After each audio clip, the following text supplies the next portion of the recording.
नमस्ते दोस्तों, स्वागत है एक बार फिर से आपके अपने YouTube channel health and happiness में। मैं हूं आपका दोस्त अखिलेश दुबे। दोस्तों, आज के टॉपिक में हम लेकर आए हैं कुछ ऐसे आपके कमेंट्स जो कि आपने लिप्रोलाइट एसीटेट इंजेक्शन लगवाने के बाद आपके मन में आने वाले कुछ सवाल जो आपने कमेंट किए हैं, उस कमेंट का सभी कमेंटों में से हमने आपके लिए कुछ ऐसे कमेंट लेकर आए हैं और उनके जवाब आपको इस वीडियो में जानने को मिलने वाला है। दोस्तों, वीडियो के एंड तक जरूर बने रहें। साथ ही दोस्तों, यदि आप हमारे health and happiness YouTube channel में पहली बार आए हैं, पहली बार देख रहे हैं, तो चैनल को सब्सक्राइब जरूर करें। आइए दोस्तों, देख लेते हैं आपके वो सभी क्वेश्चंस जो इस वीडियो में आपको उनके आंसर जानने को मिलने वाले हैं।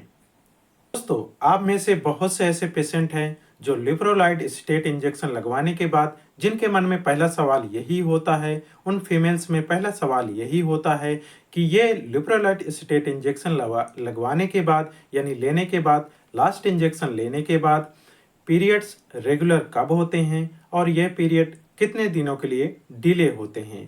तो दोस्तों, इसका आंसर में आपको यही जानना है कि यह इंजेक्शन लगाने के बाद बहुत से पेशेंट में पीरियड डिले हो जाते हैं। ये डिले का टाइमिंग आपके लिए लास्ट इंजेक्शन लगवाने के बाद 3 मंथ से लेकर 1 ईयर और बहुत से पेशेंटों में 5 ईयर तक का भी गैप देखने को मिलता है। साथ ही दोस्तों, एक बार और भी याद रखें कि आपकी फिजियोलॉजी के अनुसार ही आपको इसके साइड इफेक्ट यानी आपके जो पीरियड डिले होते हैं वो कंडीशन आपकी फिजियोलॉजी के पर भी डिपेंड करती है। क्योंकि दोस्तों, बहुत से पेशेंट में हमने देखा हुआ है, बहुत से फीमेल्स में हमने देखा हुआ है कि ये इंजेक्शन लगने के बाद भी आपके पीरियड रेगुलर होते रहते हैं। तो दोस्तों, आपके अपनी फिजियोलॉजी के अनुसार ही आपको निर्धारित करना चाहिए। आपको बता दें फिर से कि आपको लास्ट इंजेक्शन लगाने के बाद आपको 3 मंथ से लेकर 1 ईयर तक का गैप देखने को मिलता है। उससे ज़्यादा यदि आपको होता है या आपको किसी तरह की और कॉम्प्लिकेशन देखने को मिलती हैं, तो अपने डॉक्टर, अपने गायनेकोलॉजिस्ट से कंसल्ट ज़रूर करना चाहिए।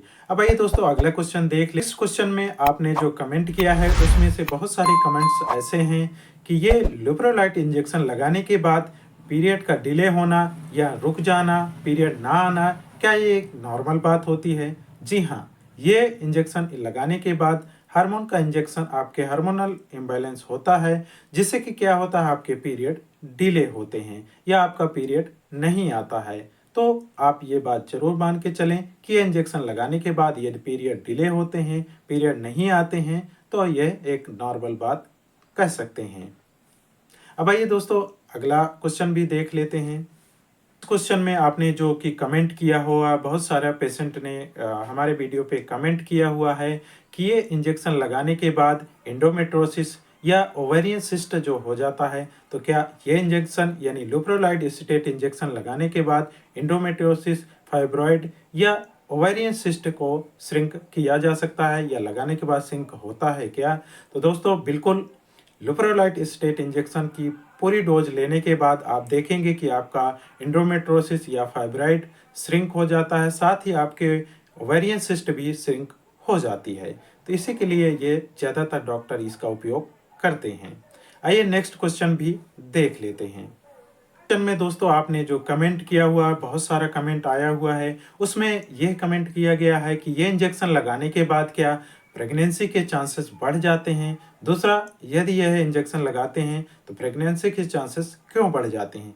तो दोस्तों, हाँ, ये इंजेक्शन लगाने के बाद आपके प्रेगनेंसी के चांसेस, कंसीव करने के चांसेस बढ़ जाते हैं। ऐसा इसलिए होता है कि आपके लिए जो ओव्यूलेशन के लिए हार्मोन रिस्पॉन्सिबल होता है, उसका स्टिमुलेट कम हो जाता है। इसके वजह से क्या होता है दोस्तों कि आपके प्रेगनेंसी के चांसेस इसलिए बढ़ जाते हैं कि जो भी ओव्यूलेशन होता है वो प्री मैच्योर ओव्यूलेशन नहीं होता है। मैच्योर होकर ओव्यूलेशन होने के बाद ही आप यदि कंसीव करते हैं तो वहाँ पे आपके प्रेगनेंसी के चांसेस बढ़ जाते हैं। तो दोस्तों, इसलिए आप ज़रूरी मान सकते हैं कि इंजेक्शन लगाने के बाद बहुत से पेशेंट्स में, बहुत से फीमेल पेशेंट्स में जो कि कंसीव करना चाहते हैं, बहुत दिनों से प्रेगनेंसी कंसीव नहीं कर पा रहे हैं, तो वो इंजेक्शन लगाने की सलाह देते हैं डॉक्टर। साथ ही यदि कोई पेशेंट आईवीएफ करवाना चाहता है तो उसके लिए भी ये इंजेक्शन लगाते हैं, क्योंकि आपका जो एग रिलीज हो वो मैच्योर होकर रिलीज होता है, जिससे कि आगे चल के वो आपके लिए बेहतर होता है, जिससे कि आप आसानी से प्रेगनेंसी को कंसीव कर सकते हैं। आइए दोस्तों नेक्स्ट क्वेश्चन भी देख लेते हैं। क्वेश्चन में भी बहुत से पेशेंट ने हमें कमेंट किया हुआ है कि ये इंजेक्शन लगाने के बाद यानी लुप्रोलाइड एसीटेट इंजेक्शन की पूरी डोज लेने के बाद क्या फाइब्रॉइड श्रिंक होता है।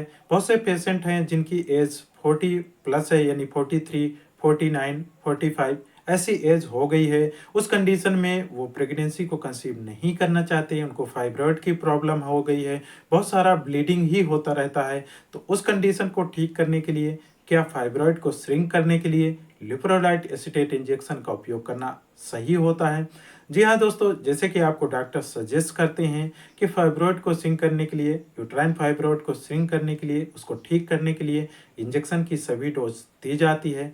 बिल्कुल दोस्तों, ये इंजेक्शन लेने के बाद आपके फाइब्रॉइड की प्रॉब्लम्स को कम किया जा सकता है। यहाँ तक कि बहुत से पेशेंट में ये हमेशा के लिए भी ठीक हो जाता है। तो बिल्कुल दोस्तों, ये आपके मन में जो डाउट था उसका आंसर यही होता है। इस क्वेश्चन में भी बहुत से पेशेंट ने हमें कमेंट किया हुआ है कि ये इंजेक्शन लगाने के बाद यानी लुप्रोलाइड एसीटेट इंजेक्शन की पूरी डोज लेने के बाद क्या फाइब्रॉइड श्रिंक होता है। बहुत से पेशेंट हैं जिनकी एज 40 प्लस है, यानी 43, 49, 45 ऐसी एज हो गई है। उस कंडीशन में वो प्रेगनेंसी को कंसीव नहीं करना चाहते, उनको फाइब्रॉइड की प्रॉब्लम हो गई है, बहुत सारा ब्लीडिंग ही होता रहता है। तो उस कंडीशन को ठीक करने के लिए, क्या फाइब्रॉइड को श्रिंक करने के लिए लिप्रोलाइट एसीटेट इंजेक्शन का उपयोग करना सही होता है। जी हाँ दोस्तों, जैसे कि आपको डॉक्टर सजेस्ट करते हैं कि फाइब्रॉइड को श्रिंक करने के लिए, यूट्राइन फाइब्रॉइड को श्रिंक करने के लिए, उसको ठीक करने के लिए इंजेक्शन की सभी डोज दी जाती है। बिल्कुल दोस्तों, ये इंजेक्शन लेने के बाद आपके फाइब्रॉइड की प्रॉब्लम्स को कम किया जा सकता है। यहाँ तक कि बहुत से पेशेंट में ये हमेशा के लिए भी ठीक हो जाता है। तो बिल्कुल दोस्तों, ये आपके मन में जो डाउट था उसका आंसर यही होता है कि आपके फाइब्रॉइड के चांसेस कम हो जाते हैं, आपका फाइब्रॉइड श्रिंक हो जाता है। साथ ही ये ज़रूरी नहीं है कि इंजेक्शन लगाने के बाद आप प्रेगनेंसी को कंसीव करें। तो ओवरएज होने के बाद आप निश्चिंत होकर के अपने डॉक्टर, अपने गायनेकोलॉजिस्ट से कंसल्ट करके ये सभी बातें आप डिस्कस कर सकते हैं। तो देख लेते हैं नेक्स्ट क्वेश्चन में भी आप सभी पेशेंट ने, बहुत सारे पेशेंट्स ने, बहुत सारे लोगों ने कमेंट किया हुआ है कि ये इंजेक्शन लेने के बाद जॉइंट्स पेन या बैक पेन या बहुत सारा इरिटेशन, बहुत सारे लोगों में एंजाइटी की भी समस्या देखने को मिलती है। तो दोस्तों बता दें कि बहुत सारे पेशेंट में ये देखने को मिलता है कि ये इंजेक्शन लगाने के बाद ये सभी साइड इफ़ेक्ट देखने को मिलते हैं। इसमें दोस्तों हमारी यही सलाह रहेगी कि इंजेक्शन लेने के बाद यदि आपको डॉक्टर ने कंसल्ट किया है आपने और उसने सजेस्ट किया है तो ठीक है, नहीं तो फिर आप जो है इसके साथ-साथ आपको आयरन और कैल्शियम के सप्लीमेंट लेने की सलाह दी जाती है। आपको ये इंजेक्शन लेने के बाद आपको आयरन और जो है कैल्शियम के सप्लीमेंट लेने आवश्यक होते हैं, क्योंकि दोस्तों इससे क्या होता है कि अब बहुत से पेशेंट में बोन डेंसिटी कम हो जाती है, जिससे कि जोड़ों में दर्द या बोन का पेन देखने को मिलता है। आपके पेशेंट में ये भी देखने को मिलता है कि उनके फिंगर्स के जॉइंट्स में, फिंगर मूवमेंट में भी पेन की शिकायत देखने को मिलती है। इसलिए दोस्तों याद रहे कि आप अपने डॉक्टर से कंसल्ट करें और ये सभी प्रॉब्लम को अच्छे से डिस्कस करने के बाद आप उचित मेडिकल ट्रीटमेंट लेने की सलाह दी जाती है। दोस्तों, ये रही कुछ क्वेश्चंस जो आपने लुप्रोलाइट एसीटेट के बारे में हमको कमेंट किए थे। और भी बहुत सारे कमेंट हैं जो कि हम आपके नेक्स्ट वीडियो में आपके सभी कमेंट्स को लेकर के, उनके जवाब लेकर के हाजिर होंगे। तो दोस्तों, मेरे ये जवाब आपके लिए कैसे रहे, आपके लिए यदि हेल्पफुल हों तो वीडियो लाइक शेयर भी ज़रूर करें। साथ ही दोस्तों, इसी तरह की अन्य जानकारी पाने के लिए हमारे YouTube channel health and happiness को सब्सक्राइब भी ज़रूर करें। तो दोस्तों, मिलते हैं नए टॉपिक में, तब तक के लिए टेक केयर।